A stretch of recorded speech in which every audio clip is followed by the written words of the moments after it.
Hello, everyone. It's June the 3rd, Wednesday. I've got to start off again with something that's surely not pleasant, but we have our 78th death in West Virginia, a female in Berkeley County. I don't know how to do it other than the fact to just tell everyone in our great state that we've lost 78 great West Virginians. We've lost 78 West Virginians for the most part that are elderly. We have lost some younger people that has been tragic beyond belief, but losing anyone is tragic. And our nation, has lost probably approaching 105,000. In fact, it may even be more than that. And but I know it's well in excess of 100,000 people. This thing has surely not been just nothing. It's been a killer.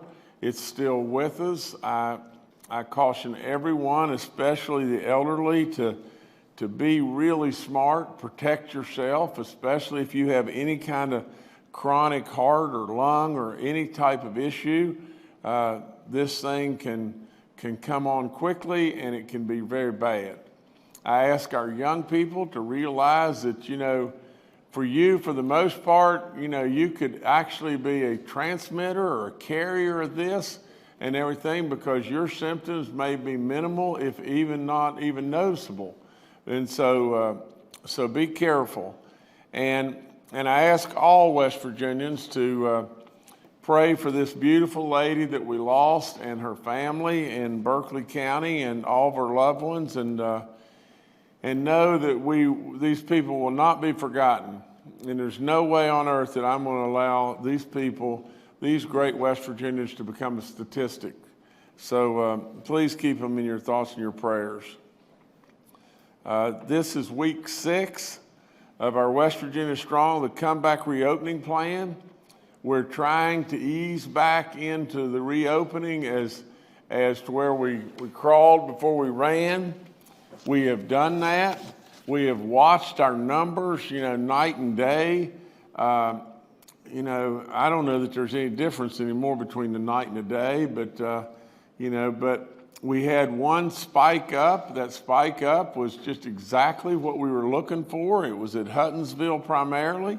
We've had people that have run to the fire, and I'm going to give you a report on that in just a second. But on Friday, June the 5th, we'll be opening our movie theaters and our casinos, and as we go further, I'm going to give you some additional openings that are going to happen and everything, and we're going to continue to just do what West Virginia has done so magnificently, and that is we're going to continue to be smart, and we're going to continue to watch and be careful and be cautious, and as we continue to go forward, we're going to watch these numbers, and we're going to watch the numbers, like I said, night and day, and as the numbers move, we're going to know by science and by math where to run to the fires, and that's what we're going to do.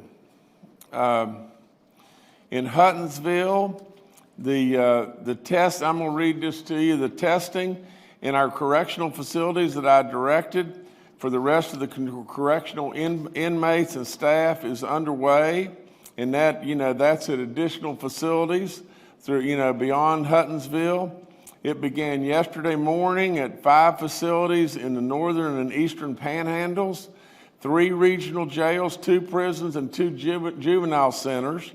More than 1,000 inmates and juveniles were tested. More than 500 employees were tested. The corrections people, and are testing the staff as well as all the other employees. They are tracking to complete the northern panhandle today with 2 additional facilities. Corrections is scheduled to test all facilities statewide by June the 12th. And as a result, as the results are available, they'll be posted on my website. We already have really good news about Huttonsville. If I could jump back to Huttonsville. 7 of the 8 positive employees at Huttonsville have recovered. 1 of the 7 is back at work. 21 of the positive inmates have recovered. And so everybody, everything thus far from the Huttonsville spike that we got in such a dramatic way and everything is moving in the direction that we want it to move. We want all these people to recover and, our people to be back at work and our inmates to be back in good health. And so we're, everyone's monitoring it, and I salute all the people from the local health departments to everyone, that has participated in making this what we hope and pray will be good news and good news to all of us. And like I said, we are on the move to test all of our correctional facilities. We should finish the Panhandle, I think it said, tomorrow, and let me see what. No, we should complete the Panhandle today, and and we're continuing to move on and complete all the other testing by June the 12th. It's good work by lots of people. Now, if I could just go through some announcements. We will be reopening our private and our state park campgrounds to out-of-state guests beginning on June the 10th. That's our lodges and everything on June the 10th. We will impose a 7-day limit on, our out-of-state guests that they cannot stay in our parks in excess of 7 days. We surely don't want people coming here from out of state and just, taking up some level of permanency, in our state parks and whatever. That's not what we're looking for right now. The other thing I want to announce, we had this question come from Berkeley County, but, we had individuals that own property, and they want to come to their, campsite or whatever it may be. Well, they own the property, for crying out loud, they're absolutely welcome, and there's not been a restriction in regard for them to come. As far as free testing and that restriction, what I was referring to there is someone from out of state owns property here. Well, for crying out loud, they have every right to come here and everything, and so naturally, if they're sick or they're feeling bad or whatever like that, we don't want them here. But at the same time, they have a right to come. Okay, our free testing in the counties of McDowell, Ohio, and Harrison County on Friday and Saturday are up and going and ready to have the people come for their tests and everything. We encourage the minorities and anybody that's feeling bad or the vulnerable people to come. But we encourage anybody that's got any kind of level of anxiety, no matter how they're feeling, please come and be tested. What I am telling you, though, is we are adding, 3 other counties, and the testing for these 3 counties will begin on June the 13th, and that is Grant, Hampshire, and Hardy counties. So look, for those residents to come and take advantage of this situation. It is a painless test. It absolutely will. You'll be in and out of there in 12 seconds. So just go get tested. What can it hurt? What in the world can it hurt? It may very well save your life or a loved one's life and everything. Run by there and get tested, and it'll tickle your nose a little bit, and maybe that'll make you sneeze. But other than that, it is absolutely painless. So please take advantage of this. I don't know if you got it on our website, but I, again, encourage all the cities and all the counties to apply for this CARES money. We're sitting here on this money and wanting to send it to you. That's all there is to it. We now have processed 18 applications. We have absolutely got to have our cities and our counties apply. The original checks may be very small, but at least they're checks. I mean, for crying out loud, get the applications in and we'll be sending the money back out. You know, I remind everybody again about the census. You got to get counted. It's like beating a horse and everything. Or beating rather a dead horse. But I just want you to know that, come on now, we got to get everybody counted on this census. And Scott Adkins, who's done a magnificent job over at Workforce, is with us today, and he's going to give us an update later on. I only have one other thing, and this project has been in the wings for who knows, maybe even decades. I don't know exactly, but I've heard about it and heard about it and heard about it. It's the Oakwood Road project right here in Kanawha County. And like I said, this gives me tremendous pleasure.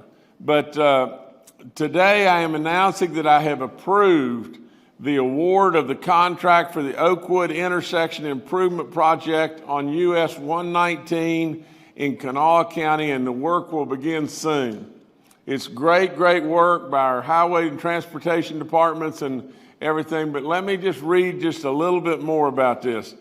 The low bidder is Mountaineer Contractors Incorporated from Kingwood, West Virginia, with a bid of $5,852,000. Now get this. This project utilizes a restricted crossing U-turn that will improve safety and decrease traffic light waits. When the DOT brought me the original design, it was estimated to cost $30 million. I asked them to take a harder look at the project, and they re-engineered it using cutting-edge ideas to realize cost savings, and we saved $25 million on a $30 million proposed project. And this is another example of the great work the DOT is doing.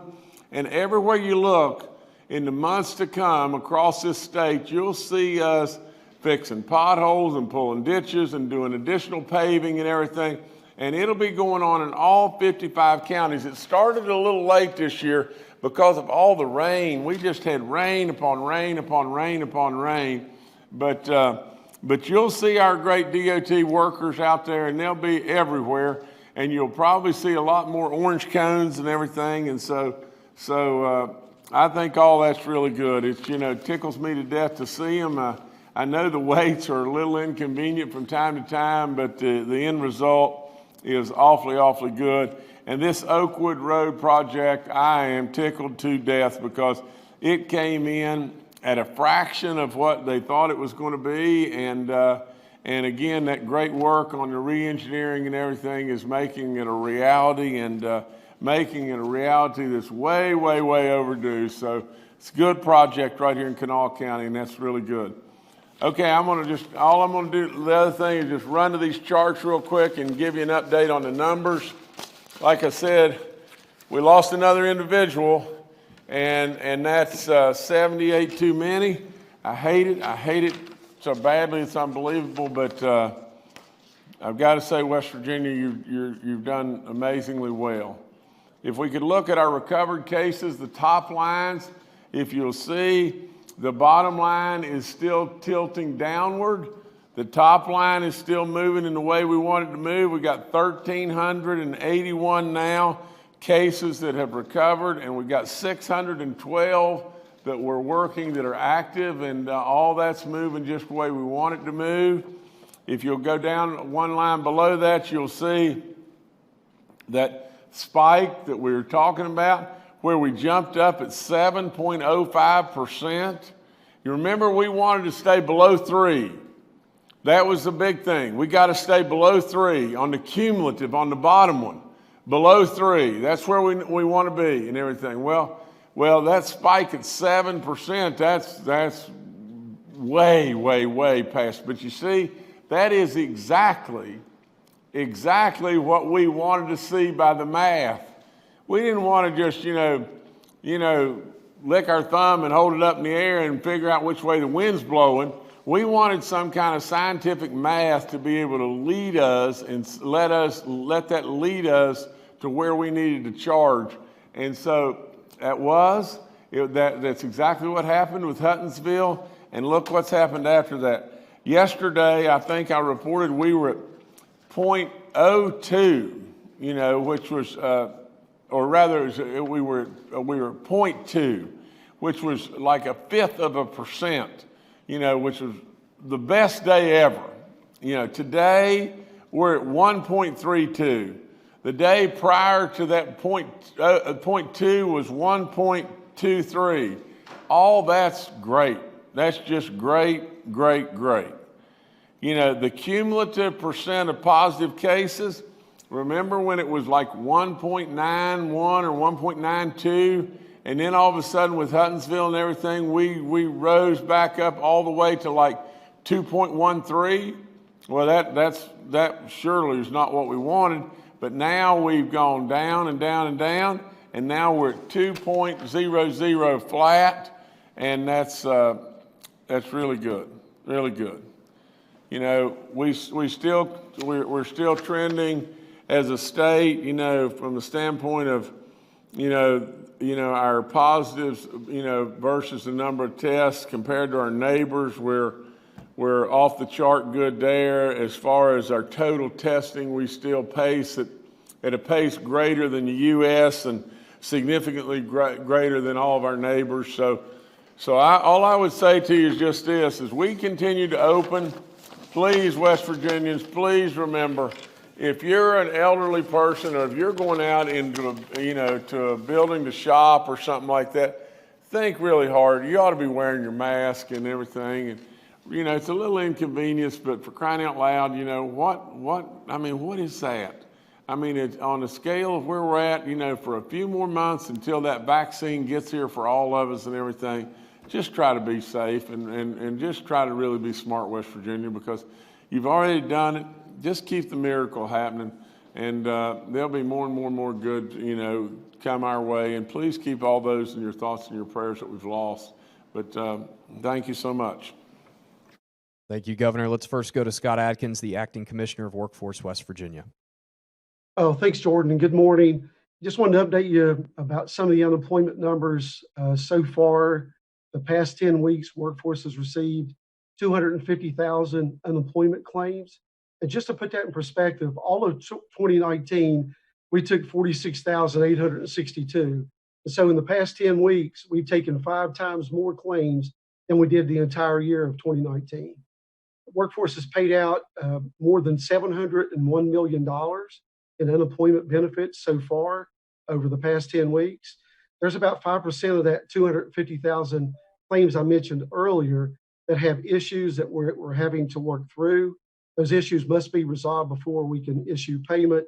And so I know there's some folks still in the system that were working on those claims, and I can assure you that the staff here at Workforce and our partners are working very hard and diligently to resolve all those issues. Some of the issues have to be formally adjudicated, and unfortunately, the adjudication process can take several weeks. And so I would ask you, if you're in that group of folks that those claims have to be adjudicated, it's going to take several weeks to do that because of due process and some other issues with the law. One thing that I want to mention to the folks today, because of the historic surge in unemployment claims, we're seeing a lot more fraud happening with unemployment. To give you an idea, we've received several hundred claims for folks who actually didn't file claims. And so people are stealing other folks' identities and filing claims in their name. I would encourage you that if you receive a letter from Workforce stating that your claim has been approved, but you didn't file for a claim, that you contact us immediately. We're working with state and federal law enforcement agencies to identify and prosecute those bad actors. We've also identified several fraudulent IP addresses from across the country and some even outside the United States. They're attempting to file claims here in West Virginia. Additional initiatives have been implemented. And so you may see, as you go through the PUA system or the regular UI system, there's some other safeguards that we put in place. They're going to ask for additional information as you file that claim or you update those weekly certifications. Be patient with us. We're going to get through that. If you suspect fraud, either with your name or maybe a neighbor or somebody you work with, we do have an 800 number. I would encourage you to call. It's 1-800-379-1032 and select option 6. Again, to report fraud, it's 1-800-379-1032. You can also find that number on our webpage at workforce.wv.org. Thank you. All right, thank you, Commissioner. Next, we'll go to Major General Hoyer with the West Virginia National Guard. Good morning. A couple of items to highlight today.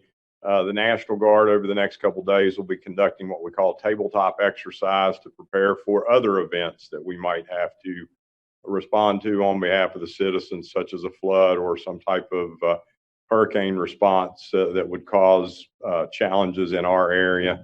In addition to today and tomorrow, we'll be supporting Canal and Hampshire 911 centers with some baseline environmental testing and sanitization efforts to better serve those 911 centers.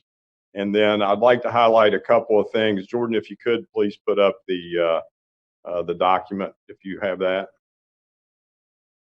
I don't. I'm sorry. Okay.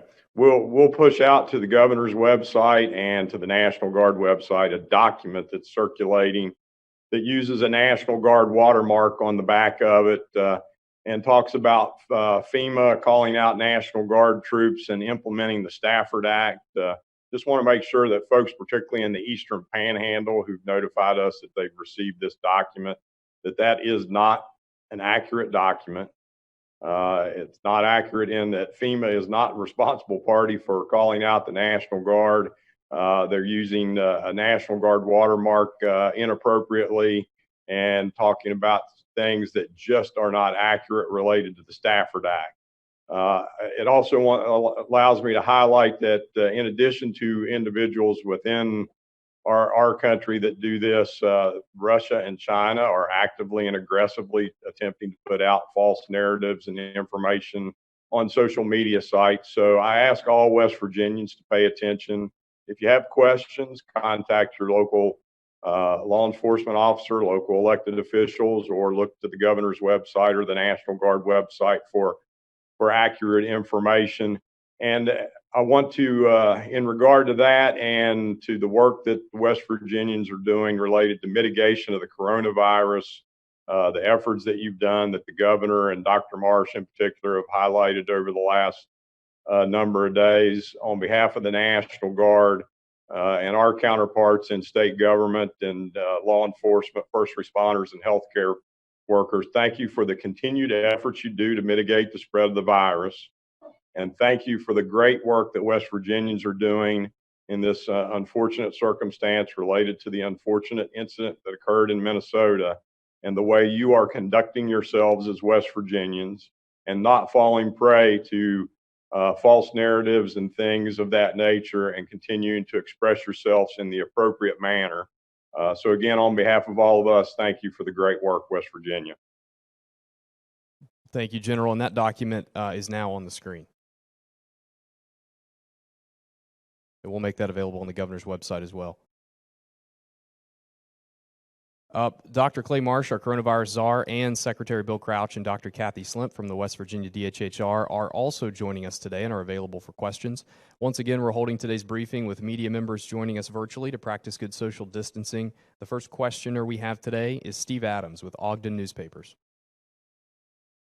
Yes, Steve Adams of Ogden Newspapers here. Question in regards to the applications for cities and counties for CARES Act funding. I understand this came out of the Parkersburg City Council meeting yesterday evening, but I understand that an application that they had filed for some of this funding had been rejected. So I was wondering, do we know specifically why? And also, do we know how many applications? I know you've mentioned how many applications have been turned in. Do we know how many applications from other cities and counties have been rejected for CARES Act funding? Thank you. Stephen, you know, I don't have the people here to answer those questions, you know, dead on the money, but I've had lots and lots of discussions with them. So let me at least make a run at it as best I can. first and foremost, there are very strict guidelines, very strict, that in regard to these first applications. The other thing is, if they're not getting a tremendous amount of feedback with people on the phone that are talking back and forth to them as their applications come in, that's a problem. I don't think that's the case, but that's a problem, and from the standpoint that, I think Mayor Joyce, we have talked directly to, and we're continuing to do so. I think we need more documentation and everything to be able to process it, and we'll continue to just do exactly that. We want them to have the money more than you can imagine, but we've got to follow the guidelines that we have been given us from the feds and everything. And absolutely, as we go forward and everything, if the cities and the counties will work with us from the standpoint, and I know they will, and everything, if they'll work with us, and if they're frustrated and everything, call our office right here, and let us try to nudge them along, or maybe do a whole lot more than nudging, from the standpoint of getting, people got to get on the phone, communicate. We've got to get the documentation, and we get the documentation, and we can fit it into, the square hole, the square peg into a round hole, and make it fit within the guidelines. The money goes right out. All right, thank you, Steve. Next, we'll go to Amanda Barron with WSAZ. Hi, everybody. Amanda Barron with WSAZ. I wanted to talk about just when it comes to small businesses, restaurants, and other establishments, about letting full capacity in. As we see different protests pop up, and we know that those are large groups. Some people have on masks, some don't. I just wondered what your thoughts are seeing that, and then kind of translating some of those crowds to the businesses that so desperately need to see crowds at their establishments. Thanks. Okay, Amanda, we're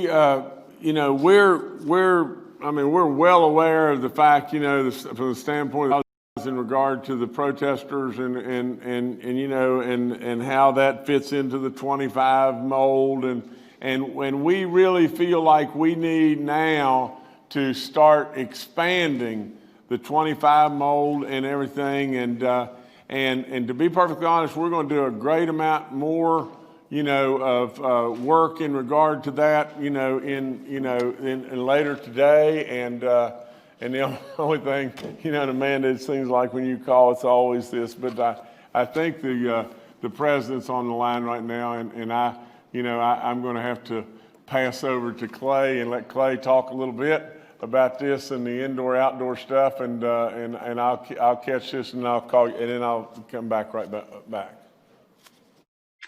Well, thanks, Governor, and thank you, Amanda. I think that as you rightly point out, there's a delicate balancing act that we're all trying to navigate, sometimes more successfully and sometimes less successfully.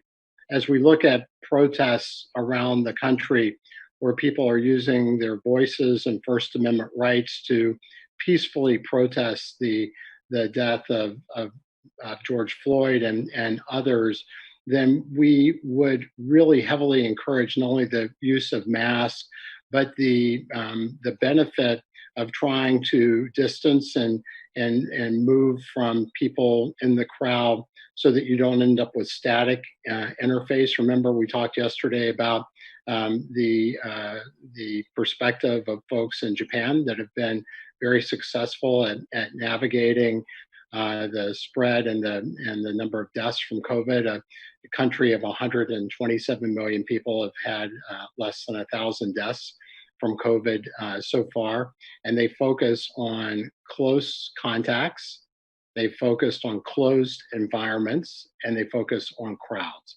So they believe, and I think that their record proves them at least having some credible insights, that we really do want to try to maintain some distance if we can. Certainly in situations like the peaceful protests, that can be difficult, but we also want to make sure that we are varying our continued exposure to single people with those close contacts unless we live with them.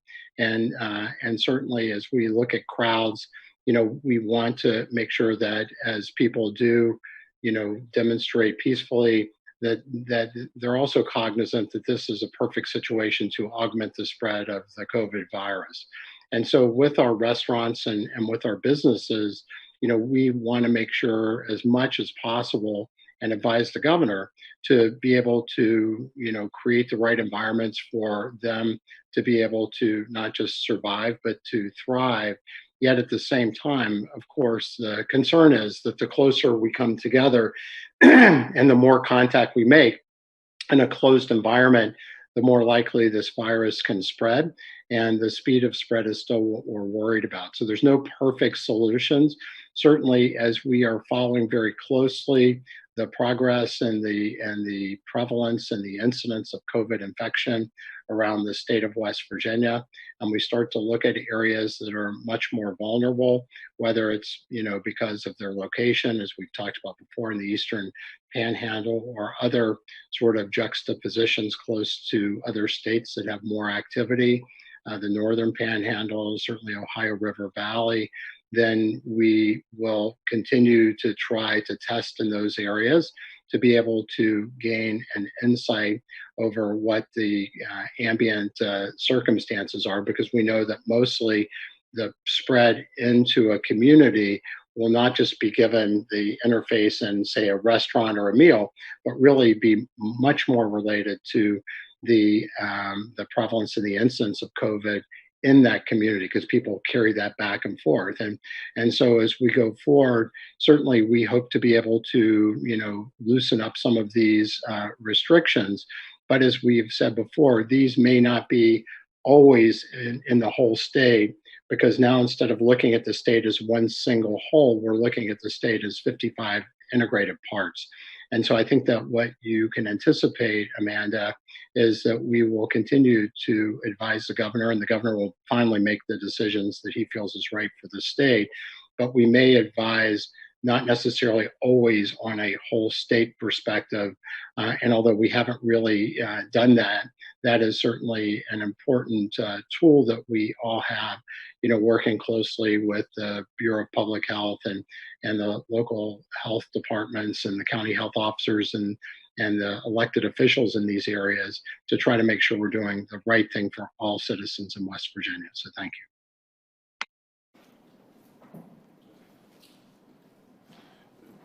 Okay, everyone, we can go on to another question if you want. I just had to jump off. It was the president, and I'll talk to you about that in just a few minutes. But nevertheless, I wasn't able to hear what Dr. Marsh was saying. But the only thing I would add to it, as far as I am totally aware of the situation as far as the economics in our restaurants, to be able to, handle our restaurants at 50% capacities. I've been through it. I mean, I understand it. I've got it. And what we're going to try to do, we're going to meet again today. We'll consult with all the experts, especially the medical field and everything, from the standpoint of broadening those horizons just a little bit and making it just a little easier from the standpoint of the size of the groupings or the size of the capacities or whatever, but we're working it, and we'll be working it more this afternoon. All right, our next questioner is Sean Stinson with the Pendleton Times. Yes, Sean Stinson with the Pendleton Times. I understand that you offered the guidance on the state and private campgrounds earlier today. However, I do have a question as to why was there a delay in allowing those facilities to welcome the out-of-state visitors, because about a mile away from a private facility here in Pendleton County at Seneca Shadows, that federal campground has been allowing out-of-state visitors to their facility for a few weeks. And Governor, I was just curious as to why there was a delay in allowing those private and state campgrounds to have those out-of-state visitors. Well, the answer is really simple and really straightforward, and it's just this: there's no perfect fit. And I understand from the standpoint of the federal campgrounds and versus our private campgrounds and our state campgrounds, that and I understand the conflict that we got into, but we wanted to see the numbers after Memorial Day weekend. And we wanted to see numbers, to be able to see if we were still trending the right way. Just opening the floodgates to out-of-state, people to come to our campgrounds and lodges and all was not the right move. And we absolutely wanted to do that as gradually as we possibly can. I know, I get, the economics of the whole thing. But now we're trying to do exactly what you're saying to do. And I think we've done it in the right way and everything, because we really are running, we're running a game without any playbook that's ever been there before. And so you've got to be understanding of what we're trying to do. We don't want to just say, oh, well, okay, fine. Let's just open everything up from the standpoint of our lodges and campgrounds and all that kind of stuff. And then all of a sudden we have a real problem. It blows right up in everybody's face. Well, where do you think the first place that they're going to come back to? They're going to come right back to me, and they're going to say, Justice, why'd you do that? Well, Justice wants to do it right. That's all there is to it. He wants to do it in a way to try to preserve the economics and protect you first and foremost, and that's what I'm trying to do. All right, thanks, Sean. Next, we'll go to Nick Dugan with WVVA. Yes, hi, Governor. Nick Dugan, WVVA here. I know that coming up on Monday, we're supposed to have low-contact youth sports and other youth Little League organizations be able to start practicing. I know that more guidelines are supposed to come out. I know that that's just a couple of days away now. I'm wondering when those guidelines, as far as what low-contact youth sports means and who's going to be able to start practicing. Thank you. Well, I think it's a combination of the SSAC rules. You got to really watch those rules as they come out and everything. Primarily, in my view, it's the little leagues or youth soccer. It's not basketball. It's not. It's the equestrian stuff. It's the horse shows rather. It's primarily, like I said, youth little league, youth soccer, and just low contact stuff. And by Friday or before, we'll have out more and more guidelines, and you'll be able to see that. Like I said, it'll be up Friday or before, and we'll just ease back into that. We'll start with practicing. We'll start with games on the 22nd, and that's provided we don't have an ugly spike jump up and everything. And if we do, we'll have to pivot. We'll have to move. We'll have to be fluid, just like we've done over and over and over. This is not etched in stone, as to exactly what we can do, because we have got to continue to watch the numbers and be light on our feet and move when we have to be able to move. All right, thanks, Nick. Next, we'll go to Kenny Bass with WCHS. Hi, this is Kenny Bass for Channel 8 and Fox 11 in Charleston. Governor, there were reports last night. We spoke last night about the possibility of the Republican National Convention coming to West Virginia.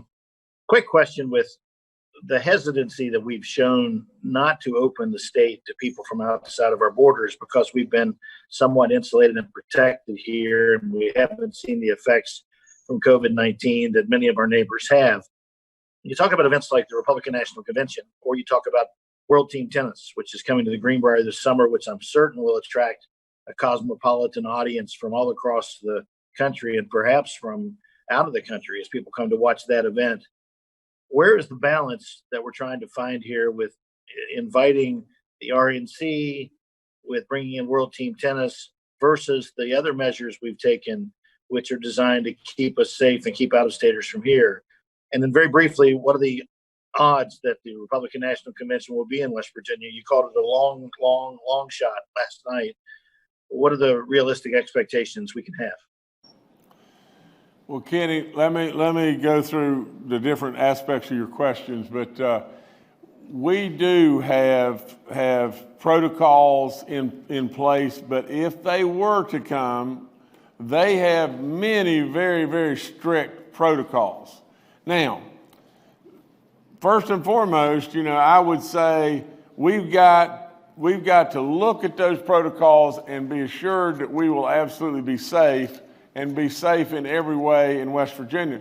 Secondarily, which is very enormously important, is the economic impact of bringing that convention to West Virginia would be unbelievable.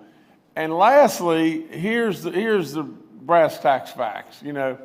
I've pushed it, and put it on the radar and saying, West Virginia would be a wonderful, wonderful place for such an event and everything. It would give us a lot of recognition, and at the same time, it would have tremendous economic impact for our city, and the city that it would come to would be Charleston.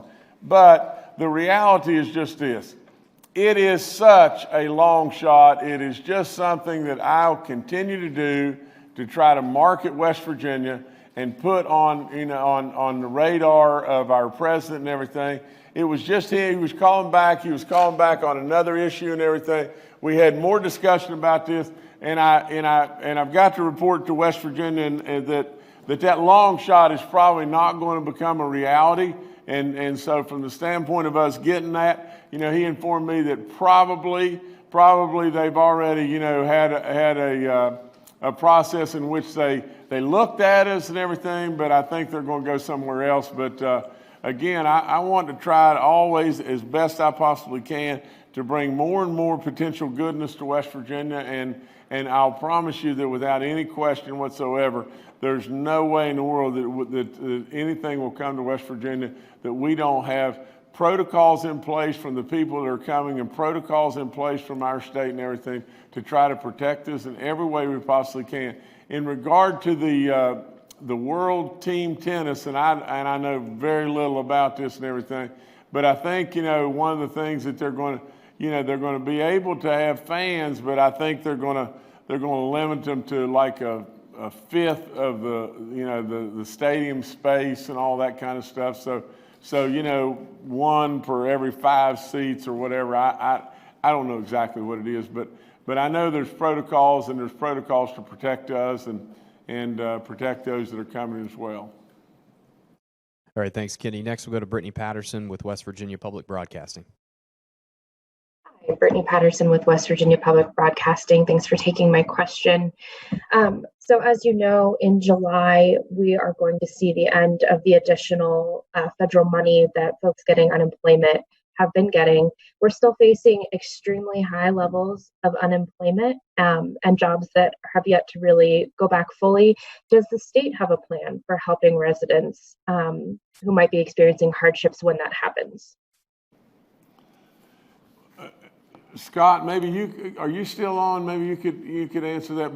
But I for what I know and for what I got of the question and everything, forgive me, but for what I know, we continue to wait on guidelines from the federal government. I think the original guideline was, the $600 payment was going to go through July 25th or a number like that, and I think maybe that's been extended on out. From the standpoint of our unemployment fund and everything, to just tell the honest truth, we're probably nearing, if we're not already there, the exhaustion of that and everything, but we'll be able to backfill that, and with the Fed dollars that we already know, we can do that, in regard to that, and but Scott, maybe you can add a whole lot more about this than I. Yeah, I can say a few things, Governor, but you're exactly right. The trust fund is nearing in, but we've made arrangements working with the federal government to ensure the solvency of that trust fund. So that's not going to be an issue. The extra $600 that was mentioned still is set to expire the last week of July. Now, it's my understanding that what Congress is looking at right now is an opportunity to extend that either through the end of this year or maybe even to the first quarter of next year. But I can tell you, as far as training dollars go, Workforce has been awarded a substantial amount of dollars to help folks upskill or to retrain for the new marketplace, looking at remote work opportunities. And so as we transition into what the workforce is going to look like after the pandemic, there's going to be plenty of training dollars from the federal government to make sure that anybody who wants to go to school will be able to go to school. Anybody that's looking to upskill, to retrain, to fit the new workforce or the needs of the employers as we exit the pandemic, there's plenty of training dollars available through workforce for that. All right, thank you, Brittany. Next, we'll go to Paul Mullen with WCBC Radio. Governor, I'd like you to take us inside that call with the president, if you could. When you get on the phone with the president, is it Mr. President and Governor? Is it Jim and Donald? And can you tell the stress that he's under by the tone of his voice when you're talking? Well, I can, and I can tell you that there's times that it's Jim and Donald. All the time it's Jim from him.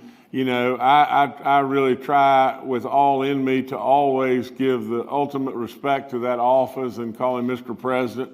You know, there's times, you know, that I refer to him as Donald, but there's no question. I mean,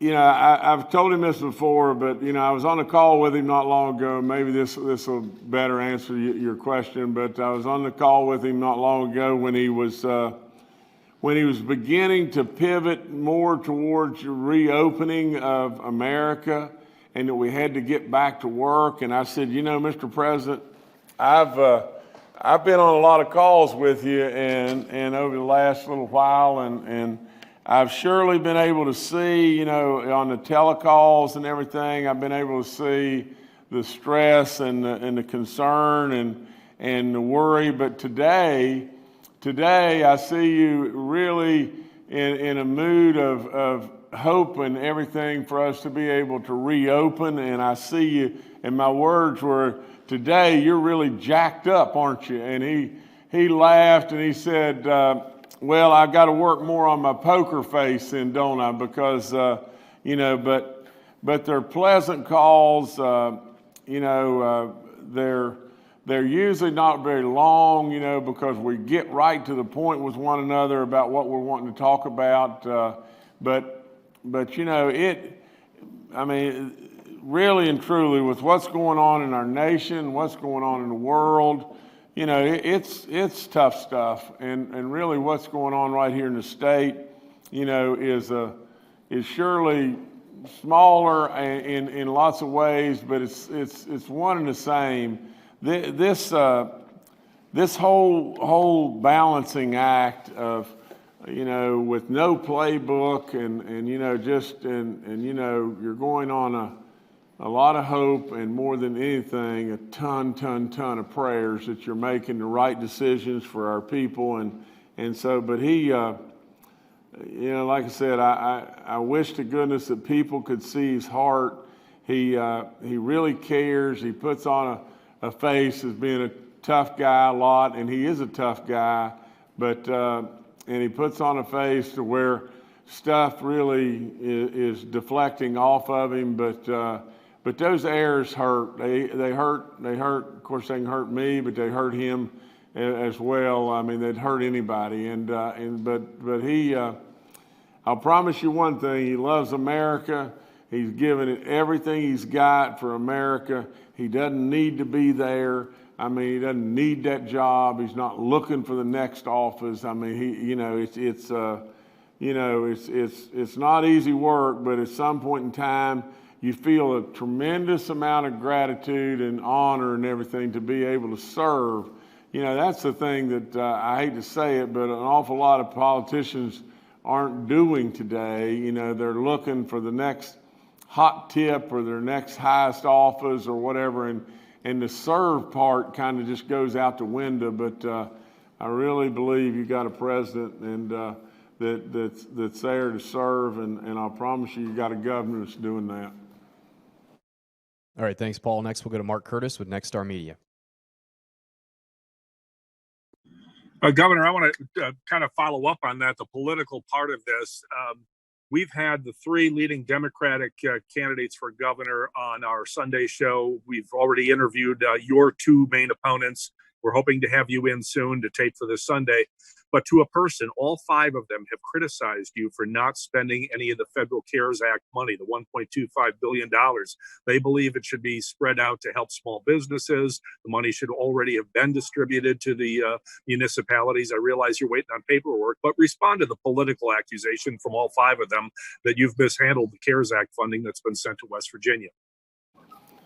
Well, Mark, I appreciate your question or call, and I would just say just this, it's easy for people to criticize that don't have a clue what in the world they're doing, and when it really boils right down to it, that's just it. They don't know the rules, they don't know what you're having to work with, all they want to do is just chatter and throw rocks, and at the end of the day, what do I have to gain in any way by not getting the money out, and get the money out to the cities and the counties as fast as we possibly can, because that's going to West Virginians. I mean, for crying out loud, even from a political standpoint, what in the world do I have to gain by holding the money? I mean, for crying out loud, from a political standpoint, the best thing I could possibly do is get the money out to the counties and the cities. But if they don't have a clue, why in the world should they pander? And that's the right word, just pander, and everything. And they don't have a clue. They don't have a clue is what we're trying to do. All right, thanks, Mark. We have time for one more. We'll go to Brad McElhenney with West Virginia Metro News. Oh, hi. Governor, you've been keeping us in suspense. What was that call about, and why did it happen in the middle of this briefing? Well, there's parts of the call that I can't tell you what it's about because I don't have his blessing and everything to let that go. But the call is about a lot of different things. The call is about the fact that we continue to have issues across our nation from the standpoint of people that are carrying their level of protest beyond, and it becoming violent or becoming looting or issues like that. And he's enormously concerned about that and everything. My advice always to him or to anyone is we all know that every single person in this country has a right to free speech. Every single one of us has the right to protest and show our views and everything. Absolutely, if you look at Mr. George Floyd's brother, there's nobody that could say it any better. He's out pleading with the people, that we don't need violence, we don't need looting and all that. We need to come together as a people, and we need to do more and to do the right things, and I am all in there. I mean, for crying out loud, that situation of what happened to that man is despicable beyond belief. It is murder. I mean, there's no way around it. It's just plain murder. That's all there is to it. And the other police officers that stood by and just watched what was going on, that's bad. That's bad stuff. But that's not representative of us, especially the people of West Virginia, and I commend them in so many ways. I'm so proud of them for the way that they have represented their free speech and their right to protest and do those things. And all that was just wonderful and everything. And we want to continue the dialogue to be able to improve. But there's that going on, all the economics of what's going on, I mean, our president is enormously concerned about just this, and this is all there is to it. And guys, it's true. It's as true as it can be. When we walked over to start the engine of our nation back, she didn't start. She didn't crank up. That's all there is to it. And absolutely, this nation could drift into a depression and a financial meltdown, a total financial meltdown. Now, you talk about losing life, or you talk about issues, or you talk about putting neighbor against neighbor, or people starving to death. It's hard to fathom. It's hard to fathom that could be a possibility. But I tell people over and over, just fathom this, that just in one day, poof, in one day we went to 0% interest rates. In one day, poof, we went to where oil, the very thing of our foundation and everything within our economy, we went in one day to where Western oil, diesel, in West Texas, you couldn't give it away. You had to pay people to take it. Oil prices went negative, below zero in a day. Now, if you don't think for a minute that all of a sudden, if this engine doesn't start, that we can't drift into an economic meltdown, you're not thinking right. You're just plain not thinking right. And at the same time, the president right in his ear, blah, blah, blah, blah, has got, his medical experts that are saying you got to do this, and he's got to contend with this and that and everything. All of those things, it's hard to imagine, Brad, that the president of the United States is calling me and we're talking about this stuff nonstop. We are. And so in all of that, he's making the very best decisions that I think he could possibly make and everything. And I'm trying to absolutely, funnel and showcase West Virginia at every moment that I possibly can with him and all the people in D.C., because the more dollars that flow here, the more opportunities that we have in West Virginia, the better off West Virginia will be. And that's why I'm saying that pipeline or that connector between myself and him and everything gives us the opportunities to bring more and more and more things to West Virginia that give us employment and all the goodness and all the things that we want. We talked a little bit about the Republican National Convention, from the standpoint of, he said, he wanted to call me and let me know, that it looks like they're going to go another way. I knew it was a giant long shot and everything, but I wanted West Virginia at least to be on the radar. And so that's the thing. We talk frequently, but we just don't talk to chatter. I wanted him to always know just how welcome he is in West Virginia, and any president. We should absolutely welcome all, but maybe not Barack Obama, but nevertheless, we'll welcome any president. Thank you so much. All right, thanks, Brad. Governor, I'll turn it back to you to close out.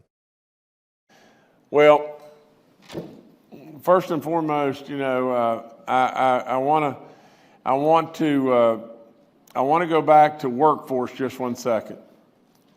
Scott Adkins and them have processed, I think he said 250,000, or they're working 200. They've had claims from 250,000 people in 2 months. Now I want you to do the math just a second. If you quantify that and put it into an equivalency of an entire year, you've got to take that 2 months. That 2 months is 1/6 of a year. So you got to multiply that 250,000 by 6 times. And when you do that, you come to 1,500,000. That's what it is annualized at. And last year, they processed, I think, 43,000. So really and truly, these people are doing almost 40 times what we did last year on an annualized equivalency. Now, it's unbelievable. It's just unbelievable, Scott. And I know that there's people out there, and we defend it, and we still want to defend all those people that are looking for their payments, and they've been more than patient, and it's just drug on and on and on and on and on. And but Scott, you all have done a great job. I couldn't thank you anymore. And from the standpoint of the National Guard jumping in there and trying to help, but Workforce West Virginia and the National Guard and all those that have been able to just jump in and try to help, you've done a good work. And so I guess the ending of the whole thing is we continue to move forward in West Virginia.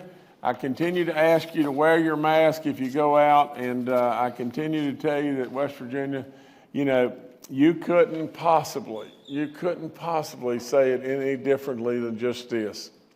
When the President of the United States of America, the guy that's probably the most powerful human being in the whole world, you know, and absolutely without any question the most powerful in all the free world, is calling West Virginia, calling you, West Virginia.